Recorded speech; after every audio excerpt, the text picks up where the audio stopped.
for the quality. Amen? Sa quality ng parts natin, sa quality ng pag-worship natin sa praise and worship. The quality of the way we talk to our God. Amen?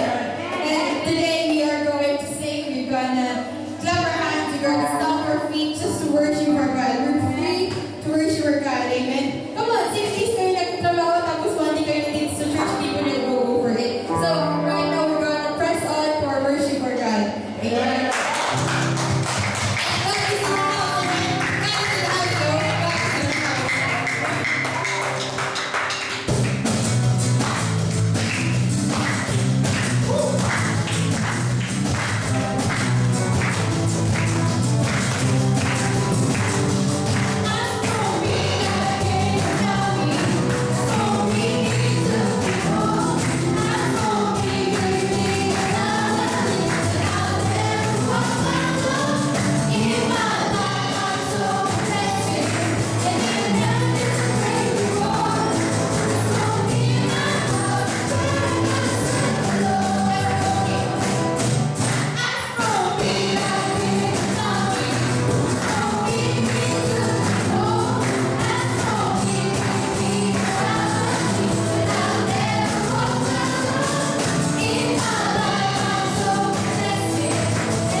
po sa inyong lahat. Halata pong maganda yung mga po natin dahil mukhang ang sagot natin hindi maganda ang hapon. Okay, nakita nyo naman ang aking topic, 5 secrets of answered prayer. Ang text po is 1 John chapter 3, verse 22. And whatever we ask, we receive from Him, because we keep His commandments and do those things that are pleasing in His sight. Tayo po'y manalangin. Panginoon, maraming salamat po sa lahat ng biyaya mo. At kami ay tumuli sa iyo. Naway, buksan mo po ang aming mga mata upang ikaw ay makita namin sa aming kapwa. Bigyan mo po kami ng tenga na makakarinig upang marinig namin yung mga salita. Bigyan mo kami ng puso upang tanggapin namin yung mga salita. Ito ay maisabuhin namin. Open my mouth and open our minds and heart, O Lord, so that we can know the mystery of your word. Muli po ang lahat ng ito ay hinihiling namin sa pangalan ng Jesus. Katulad na sinabi ko kanina, ito is 5 secrets of answered prayer. Alam niyo po ba yung mga 5 secrets na ito? Ako, hindi ko pa rin po alam. Alamin po natin. Obedient souls are prepared for blessings and they have promise of audience. Those who commit things displeasing to God cannot expect that He should please them in hearing and answering their prayers. In Psalms chapter 66 verse 18, if I regard iniquity in my heart, the Lord will not hear. Katulad ng sinabi sa Psalms, kapag ang puso natin ay puno-puno ng kasalanan, hindi tayo sumusunod sa kanyang mga utos, ang mga dalangin natin, hindi pakikinggan ng Panginoon. Katulad na sinasabi sa Proverbs, chapter 28, verse 9, one who turns away his ear from hearing the word of the Lord, even his prayer is an abomination. Kapag hindi tayo nakikinig sa kanyang mga salita at hindi natin ito sinasabuhay, ang ating mga panalangin ay paniwala sa Diyos. Kaya ito ang mga sikreto. Freedom from condemnation. Sa Romans chapter 8 verse 1, there is therefore now no condemnation to those who are in Christ Jesus, who do not walk according to the flesh, but according to the Spirit. Naniniwala po ba kayo na kapag tayo ay nasa Panginoon, born again na, tayo ay ligtas? Naniniwala pa kayo ron? Ako hindi. Dahil marami kayong meron dahilan doon. Marami kayong nakikita ng mga born again na sinasabi nila, ligtas na sila, di ba? Pero katulad yung sinabi ni Pastor sa atin na kapag ang isang tao ay born again na, dapat ay hindi lang sa pagiging born again tayo maliligtas. Dapat tayo ay gumagawa ng according to the Spirit. Lahat ng mga bagay na binibigay sa atin ng Panginoon, dapat ito ay sinasabuhay natin. Hindi lang basta dapat tayo maging born again. Dapat sinasabuhay natin ang kanyang mga sinasabi. Ang pangalawa, confidence in God. Now, in Acts chapter 4, verse 13, now when they saw the boldness of Peter and John and perceived that they were uneducated and untrained men, they marveled, and they realized that they had been with Jesus. Dapat tayo may pagtitiwala sa Panginoon na ang lahat ng ating hihilingin sa Kanya, hindi man manibigay, ibibigay niya pa rin ito ng may katagalan, in His time, hindi doon sa oras natin. Kaya huwag natin mamadali ng ating Panginoon. Dahil ang lahat ng bagay ay walang imposible para sa Kanya. Amen? Pangatlo, asking we should ask the Lord with specific. Hindi yung nag-ask tayo sa Kanya ng kung ano-ano na hindi naman dapat para sa atin. Minsan hindi tayo makikinig dun sa mga gusto niyang sabihin sa atin. Katulad na sinasabi sa Matthew 7, verses 7 to 11, ask and it will be given to you. Seek and you will find. Knock and it will be open to you. May naalala ko rito, knock and it will be open to you. Ano po ba ang naaalala niyo kapag November 1? Dito sa London, usually sa mga bata. Trick or treat. Trick or treat. Ang unang step sa trick or treat is may maskara ang mga bata, di ba, naka-costume. Ang pangalawa, kumakatok sila sa pinto. Ang pangatlo, pagbukas ng pinto, sinasabi na trick or treat. At ang pang-apat, binibigyan sila ng candy ng mga taong pinagbukas ng pinto para sa kanila. Magandang hapon po, isituloy po kayo. Maligaya pong pagdating. Bagaman tayo napakaaga. Nagsimula, umpis lang. Anyway, balik tayo sa sinasabi ko. Kapag na-skip natin na-skip ng mga bata yung step number 2, yung hindi sila nag-knock, ano nangyayari? Hindi nagbubukas ang pinto, di ba? So, ang rule doon, no knock, no candy. Di ba? Alam ng mga bata yun. Kaya, ang gustong iparapin sa atin ng Panginoon doon, kapag hindi tayo kumatok sa puso niya, hindi tayo pag-ubuksan.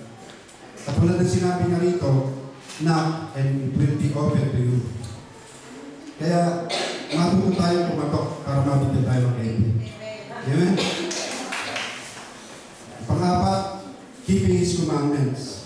In 1 John chapter 3, verses 23 to 24, and this is His commandment, that we should believe on the name of His Son, Jesus Christ, and love one another, as He gave us commandment. Now, He who gives His commandment abides in Him, and He in Him. And we know that He abides in us by the Spirit whom He has given us. Dapat tayo mga Kristiyano,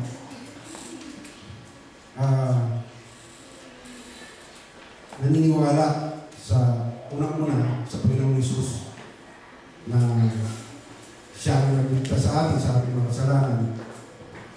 At sa pagtanggap natin ito ng katotohanan na yun, ng kaligtasan na yun, tayo ay sumusunod sa kanyang mga pinag-uutos. Sinabi niya, magmahalan ng bawat Kristiyano. Kahit na gaano man kasakit ang ginawa sa iyo, kapwa mo, matuto tayo magpatawad, mahalin ang ating kaaway.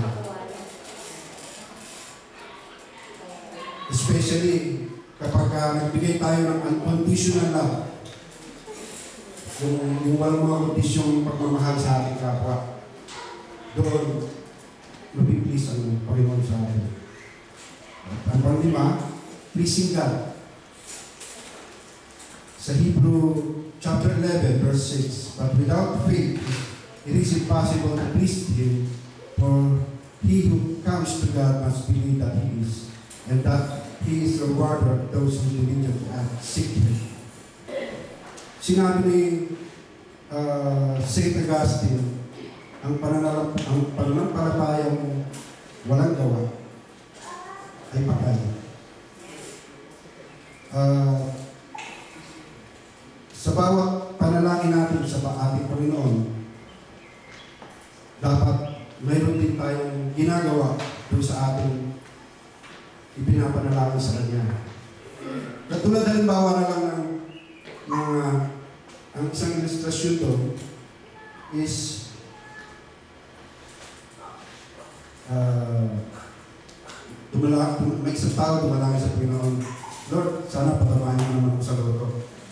Alam mo sinasabi ito kaya sa loto, illustration lang ito. Pero itong tao na to, hindi siya tumataya sa loto. So, paano siya tatama? Kaya dapat, bigyan ng gawa. Nasa Diyos ang awa, nasa tao ang gawa.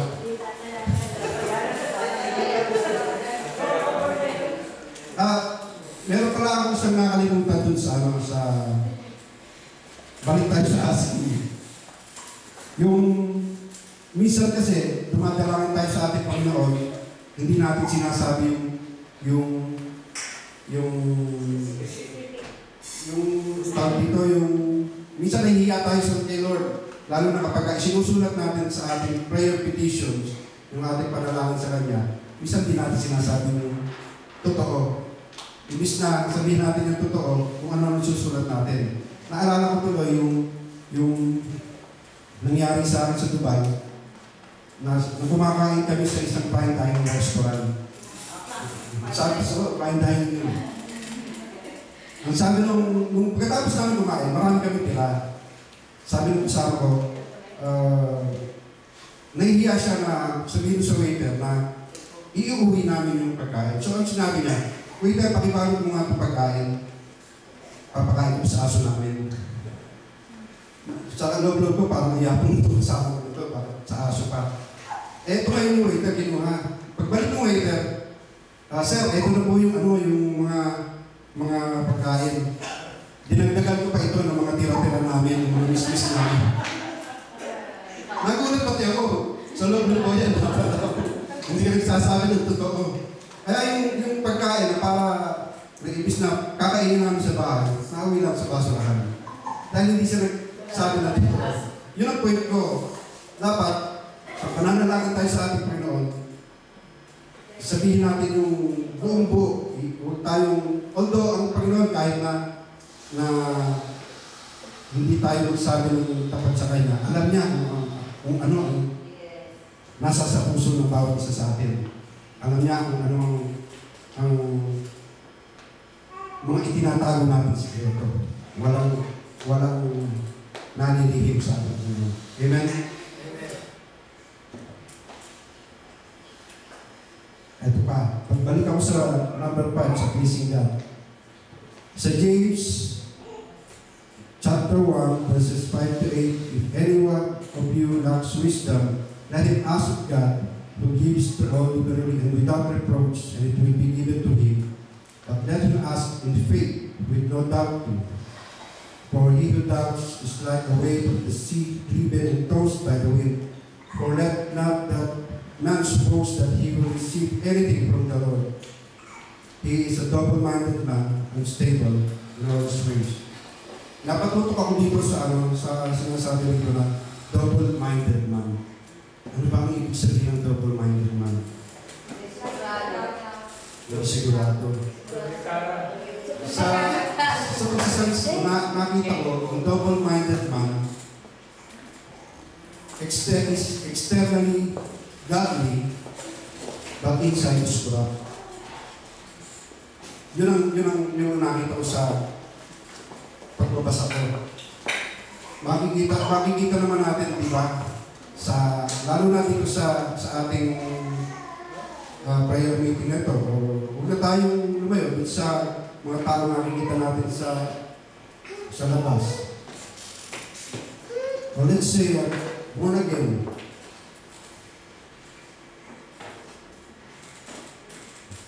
Napakabait ng ating nakikita sa Kanya. Nakikita natin na paladasal siya, matulungin sa kapwa, pero deep inside pala ay may tinatago siyang hindi maganda. Yun ang napapala ng nahuli. Kasi pastor, anyway,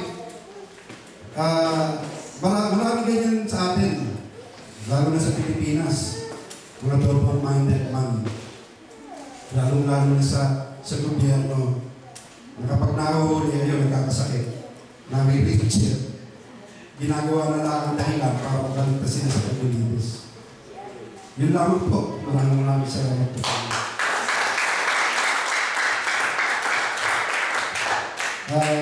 Atin pong, kung meron po kayong mga tithes, atin pong itaas at Panginoon.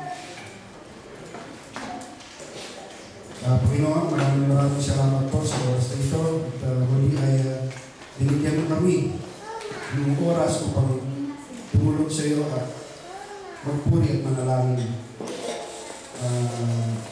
Itinataas po namin, Panginoon, ang aming tithes na ito upang makapagbigay kalakasan sa lahat ng mga gawain at nalalaman namin, Panginoon, kapag ibinalik namin sa iyo ang pagpapalang ibinibigay mo sa amin ay bubuksan mo ang pintuan ng iyong kalamitan upang ibuhos sa amin ang lahat ng iyong biyaya na halos walang paglagyan sa aming tahanan.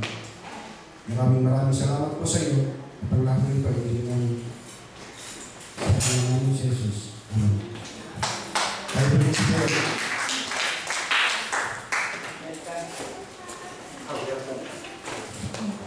Amen. Church.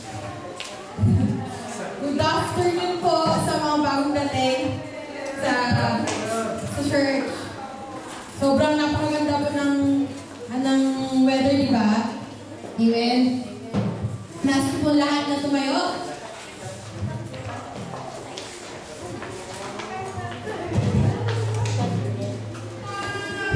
Mamaya po magkakamayan po tayo, don't worry. So, alam niyo po ba na pag madami po ang pupunta sa gawain ng Lord, lahat po ng angels ni Lord sumasayaw, kumamanta. Amen? Ngayon, we are blessed that we are joined by 4 new faces in the church. Amen? And we would like to welcome these people po. So, if you would kindly po na pumunta lang po sa harap, we're not gonna make it long, ate, pero we're just gonna welcome you with all heart. So, si Happy po, can you come up front? Happy?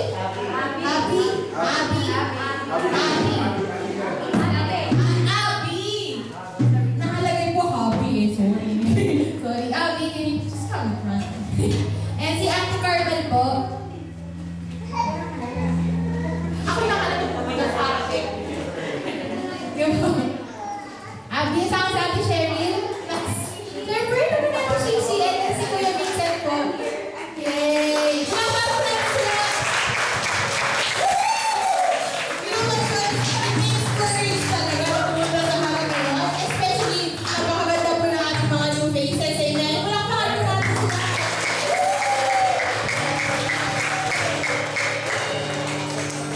Ating po ipag-pray sila. Can you reach out your hands to them? Lord, thank you God for today, Lord God. Indeed, Father, wala pong accident, Lord God. They came here for a purpose. They came to hear a word from you. I pray that you would just bless their hearts, Lord God, bless their lives, Lord God. Whatever they need, Lord God, whatever they are in their situations, Lord, I pray God that you would come through for them, Lord God. And I pray that you would meet with them today, Lord God. Kung saan po yung pangangailangan nila, Lord God, I pray that you would encounter them, Lord God. And you would make yourself powerful for them, Lord God. In Jesus' name we pray. Amen. Let's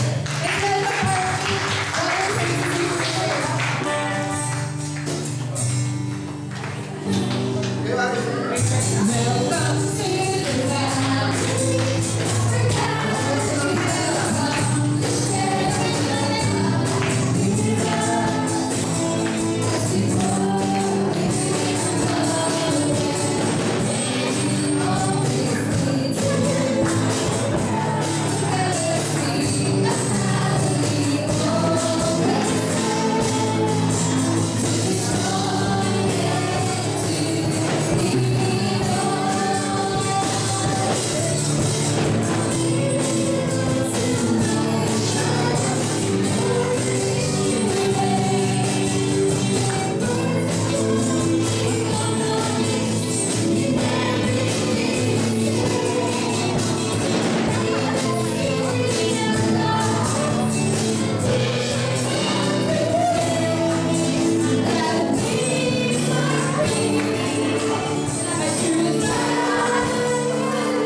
Amen? Wala po dapat tayong kahiya sa ating Panginoon. And alam na po tayo lahat dito. And we are blessed that we are here, amen, in this church. And we are here as one family, amen? Can you feel the love, church? Okay.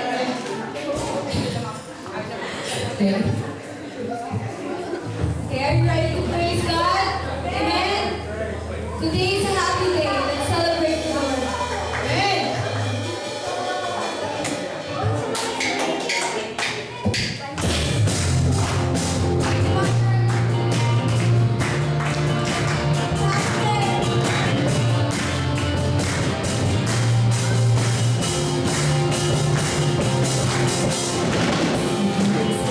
day.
Lord, today we come, Father, to sing of your love. You believe that, church? Amen. Today we come to sing of his love, of his goodness, of his greatness, of his faithfulness. Lord, today we offer our voices to God. Our voices to God. Don't mind the person next to you. This is God who you are singing to. Just want to invite you today, church, to sing your heart out to the Lord. He's looking on you. He rejoices when you worship Him. Thank you, God, for your love. Thank you for your goodness, Lord. Thank you, Lord.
You know the heart of David? It says in the Bible, David is after God's own heart.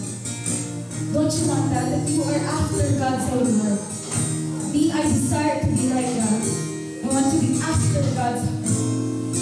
He said there, the Lord is my rock, my fortress, and my Savior. My God is my rock, in whom I find protection.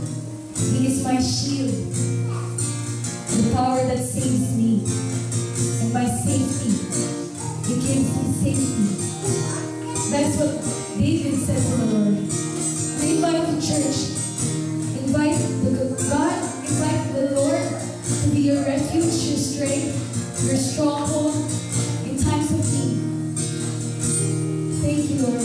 Apart from you, we are nothing. You are our only Savior. You are our only God. You are our rock that can never be shaken. Thank you, Lord.